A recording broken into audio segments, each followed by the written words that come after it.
Good day my dear friends, I hope everybody will be fine. आज की इमली serial में फ्रेंड्स इमली अपनी तबीयत बहुत ख़राब होने का बहाना करके बिस्तर पर लेट जाती है।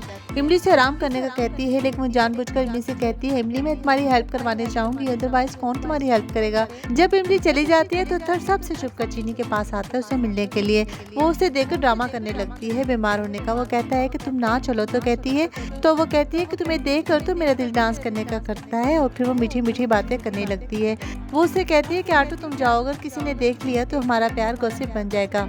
यहाँ मैं अकेली नहीं हूँ, मेरे साथ मेरी मेडिसिन हैं और तुम हो, तुम जाओ। तो वो चला जाता है। चीनी इवेंट को डेकोरेट करती है। इमली से कहती है कि इसकी कोई ज़रूरत नहीं है चीनी, तो चीनी रोप डालती है। इमली से कहती भी है कि इसकी कोई ज़रूरत नहीं थी, तो चीनी रोप डालती है कि मैं तुमसे बड़ी हूँ या तुम मुझसे बड़ी हो।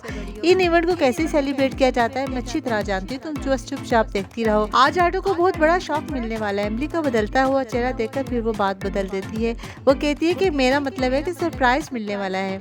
चीनी से कहती है कि तुम जाओ, मेकअप टच कर लो और फिर मैं चलती हूँ। इमली ड्रेसिंग रूम में चली जाती है कि अचानक बाहर अत्थर आ जाता है इवेंट में। वो डेकोरेशन देखकर बहुत खुश होता है। इमली से कहता है कि तुम मेरी आदतें बिगाड़ने में लगी हुई हो। मेरी तबीयत खराब होती है तो सारी रात जागती हो, घर में स्टूडियो भी सेट कर देती हो और बड़े बड़े इवेंट प्रोड्यूसर्स को भी बुला लेती हो, और ये डिनर तो मेरी तरफ से तुम्हारे लिए ट्रीट थी, तुमने तो उसे भी सरप्राइज बना दिया। इमली उससे खुश होकर पूछती है कि तुम्हें कैसा लगा, तो वो कहता है इट्स ब्यूटीफुल, लेकिन सबसे पहले ब्यूटीफुल तो कोई और ही है। वो उसकी तरफ देखता है। इतने में वेटर ऑर्डर लेने आ जाता है। इमली कुछ कहने लगती है तो थर कहता है फ्राइड करेला, येलो दाल, व्हाइट बटर और रायता और जीरे वाला तड़का। इमली खुश होती है।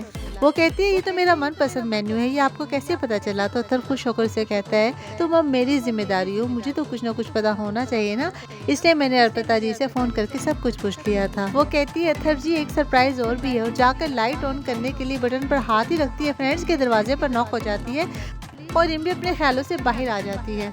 जी हाँ फ्रेंड, ये सब इसका ख्याल हो रहा है, सपनों में ये सब कुछ सोच रही होती है। फिर इस सीरियल में दिखाया जाएगा रेथर बाहर से आ जाता है। ये सब कुछ देखकर हैरान होता है कि कोई नहीं है यहाँ, इतना अंधेरा हो रहा है। वो इमली को फोन कर, लेकिन उसने तो लाइट्स ऑन करके सरप्राइज देना होता है, इसलिए वो फोन काट देती है। वही कोने में चीनी भी छुपी हुई होती है जानकर। जब वो थर को देखती है तो जानबूझकर खांसना शुरू कर देती है और जानकर पानी की बोतल नीचे गिरा देती है ताकि अथर उसकी तरफ मुतवज्जा हो जाए। फ्रेंड्स वहाँ पर तार गिरी होती है तो उस पर स्पार्क भी हो रहा है।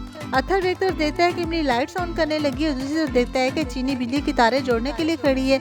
अथर चीनी को पुकारता हुआ भागकर चीनी को बचा लेता है। वो उसे कहते हैं कि मेन स्विच भले ऑफ था, लेकिन तारों में स्पार्क तो नजर नहीं आ रहा था क्या तुम्हें? How can you be so careless? फिर इमली भागकर अथर के पास आती है और पूछती है क्या हुआ अथर जी?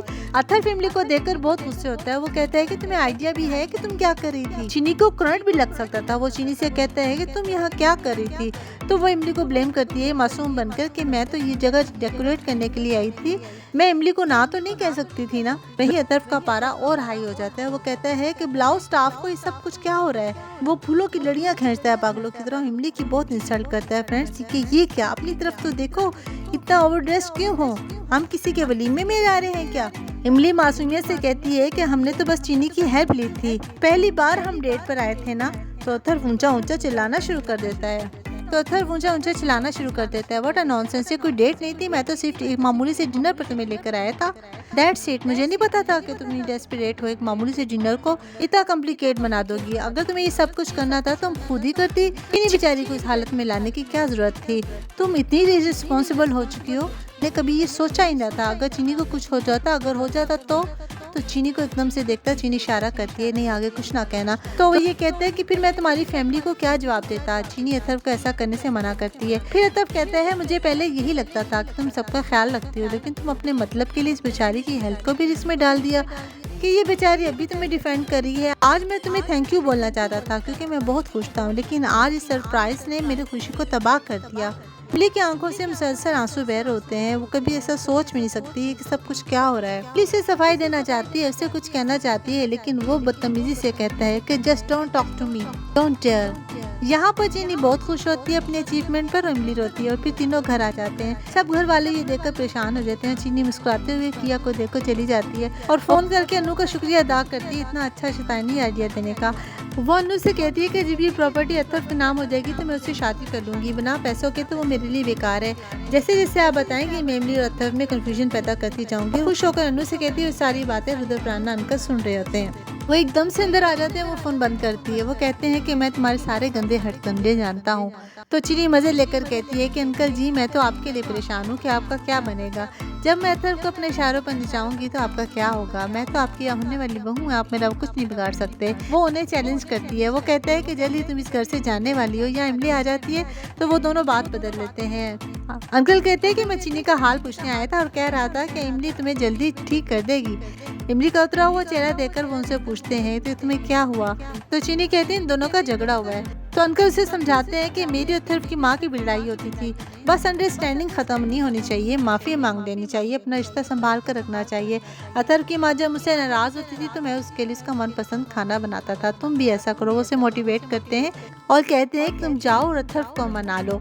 और चीनी बहुत जेलस हो जाती है और एपिसोड यहीं ख़त्म हो जाती है। कल की इमली सीरियल में फ्रेंड्स इमली अथर्व की पसंद का खाना बनाती है। वो उसे सॉरी करती है और कहती है वो उससे कहती है कि हम इस रेस्टोरेंट को ऐसे सजाना नहीं चाहते थे, वो तो चीनी दीदी ने हमें समझाया कि ये मामूली डिनर नहीं है, डेट है, इसलिए ऐसा हुआ। और अथर्व हैरान हो जाता है, अच्छा ये सारा चीनी का किया धरा था। फिर हम देखेंगे चीनी कह रही होती है इतनी बुरी तरह तो मैं कभी एग्जाम में फेल नहीं हुई जितनी आर्टो और इमली को जुदा करने के लिए हुई हूँ। और अथर्व वहीं आ जाता है और कहता है कि इसलिए तुमने हमारा डिनर खराब कर दिया। वीडियो अगर पसंद आए तो लाइक कर दें, अगर चाहें तो मेरे चैनल को सब्सक्राइब भी कर दें। Thank you so much, take good care of yourself, good bye.